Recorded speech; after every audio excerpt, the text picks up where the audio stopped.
ഇതെന്തേ? അളിയന്മാർ രണ്ടും കൂടെ റഷ്യ യുക്രൈൻ്റെ കൂട്ട് ശത്രുത നിൽക്കുന്ന സ്ഥലക്ക് ഞാനൊന്ന് മാറുന്നത് നല്ലതാ. അവരെ കയറുമാവും ലില്ലിപ്പണ്ണൊരു മെസ്സേജ് അയച്ചാൽ ഞാൻ മെസ്സേജ് അയക്കത്തില്ല, കുറച്ച് നാൾ മാറി നിന്നാ മതി. അയ്യോ ഏതിന്റെ മെസ്സേജ് വേണം എനിക്ക് ഇങ്ങോട്ട് വന്ന് കയറണം. അയ്യേ അയ്യേ അയ്യേ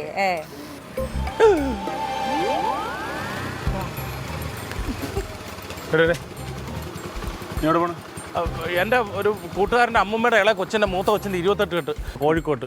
ഇതിപ്പോ പോയില്ല മച്ചപ്പെട്ടു. നീ ആദ്യം കാര്യം പറഞ്ഞിട്ട് പോ. എന്നാലും വണ്ടി എടുത്തോ പോയതിന് അത് ആ സമയത്ത് അല്ല, അത് നിങ്ങളെല്ലാവരും ഇനി പോന്നു കഴിഞ്ഞപ്പോഴേ താമസിച്ചല്ലോ. അപ്പൊ പിന്നെ കുറച്ച് ബിരിയാണിയും കൊടുത്ത് അലിയെ വീട്ടിൽ കൊണ്ടാക്കിയിട്ട് വരുമായിരുന്നു. അന്നേരം നമ്മുടെ താന്നിവളം മുക്കി പോലീസ് കിടന്നു. അപ്പം അച്ചമ്പയുടെ ഡിപ്പാർട്ട്മെന്റ് അല്ലെന്ന് കരുതി അവരുടെ മുമ്പിൽ കൂടെ പോയതാ. അവരവിടെ പിടിച്ചു നിർത്തി. എന്നിട്ട് അവര് വിട്ട് ഞാൻ പറഞ്ഞിട്ട് പോണ വഴിക്ക് വണ്ടിയുടെ കയറണം നേരത്തെ ഇവിടെ കൊണ്ടുവിട്ട്. അല്ല, ഞാൻ നല്ല ബാലൻസിലൊക്കെ ഓടിച്ചു വന്നു. എന്ത് ബാലൻസ് ഇറക്ക്?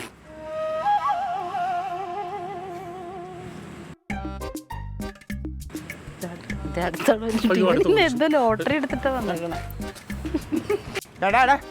അവിടെ നില്ല് നീ. ഒരുമാതിരി തോന്നിയാസം കാണിക്കല്ലേ നീ. കേട്ടാ അനിയനാണ് ബന്ധമാണ് സ്വന്തമാണെന്ന് പറഞ്ഞിട്ട് നിന്നെ സഹിക്കണതിനൊക്കെ ഒരു പരിധിയുണ്ട്. കല്യാണം ആയിട്ട് പോയി തോന്നിയാസം കാണിക്കാൻ നിന്റെ താഴെ പറഞ്ഞത്. നിന്റെ ആരവർ നിന്റെ വല്ല ബന്ധുക്കളാ സ്വന്തക്കാരാ? ഒന്നുമില്ലല്ലോ.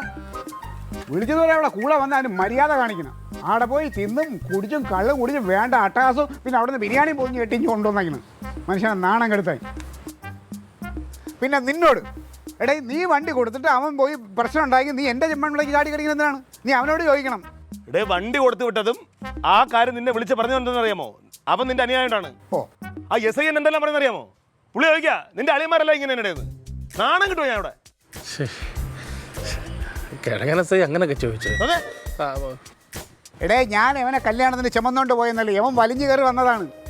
എടാ അങ്ങനെയാണെന്നുണ്ടെങ്കിൽ അത് കഴിയുമ്പോൾ അവനെ വിളിച്ചോണ്ട് വരണമായിരുന്നു. നീ വിളിച്ചോണ്ട് വന്നാൽ ഞാൻ പോലും ഭക്ഷണം കഴിച്ചില്ല. ഞാൻ അശോകൻ്റെ ആ കവറും കൊടുത്ത് ഞാൻ അപ്പോഴേ ഇറങ്ങി. വിളിച്ചോണ്ട് അവനെ കാണണ്ടേ? എടാ നിനക്കറിയാമല്ലേ ആഹാരവും മദ്യവും കണ്ട ആക്രാന്തവും പ്രാന്തമാണെന്നവന്. അപ്പൊ അവനെ വിളിച്ചോണ്ട് വരണമായിരുന്നു. അതാണ് ഈ കുഴപ്പത്തിലുണ്ടായത്. അവൻ എങ്ങനെ അവൻ എവിടെയെങ്കിലും പോയി വരവാൻ നിന്നാൽ പിന്നെ തീറ്റ കണ്ടാ പിന്നെ ഇറങ്ങൂലല്ലോ. എന്ത് കാര്യമില്ലെന്ന് അച്ഛൻ പോവുക, ഇനിയൊന്നും പറയണ്ട. അവൻ എങ്ങോട്ടെങ്കിലും പോട്ട്. പിന്നെ നിന്റെ എസ് ഐ ബന്ധുക്കളെ കാര്യം പറഞ്ഞെന്ന് പറയാൻ നിന്റെ ബന്ധുക്കൾ എന്താണ്? ഭയങ്കര സംഭവമല്ലേ? ഒരു പാലുകാച്ചി വീട്ടിൽ പോയി നിന്റെ സുമതി കുഞ്ഞമ്മേട നിങ്ങളെ ബന്ധുവല്ലേ? ചെന്നിട്ട് എന്തായിരുന്നു? ഇനി അവർ നാണം കെടുത്താൻ വേറെ ഒന്നുമില്ല. ഇങ്ങനെയുണ്ട് ഇല്ലാത്ത പൈസ മനുഷ്യ എണ്ണി കൊടുത്തിട്ട്. സത്യം പറയാലോ, അശോകൻ ചേട്ടൻ്റെ വീട്ടുകാർ എന്നെ കാര്യമായിട്ടൊന്ന് സ്നേഹിച്ചു. 12,500 രൂപ കൊടുത്തപ്പോൾ അവർ കുറച്ച് ബിരിയാണി തന്നു, 4-5 പെഗ്ഗും തന്നു. ഇത്രയും പൈസ കൊടുത്തില്ല, നമ്മൾ എങ്ങനെയും മുതലാക്കണ്ടായോ?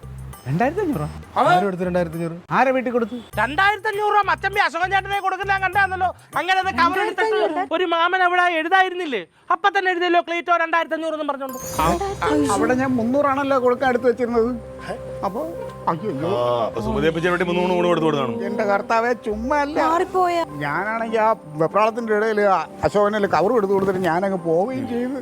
അയ്യേ, മനസ്സിലായല്ലോ. ഞങ്ങളുടെ കുടുംബക്കാരെ അപമാനിച്ച നീയാ. അവർക്ക് പൈസ ആവശ്യമില്ല. 300 ഒരു ഗുണം കൊണ്ടെടുത്ത് അവരെ കളിയാക്കി പോലെ അല്ലേ ഇത്?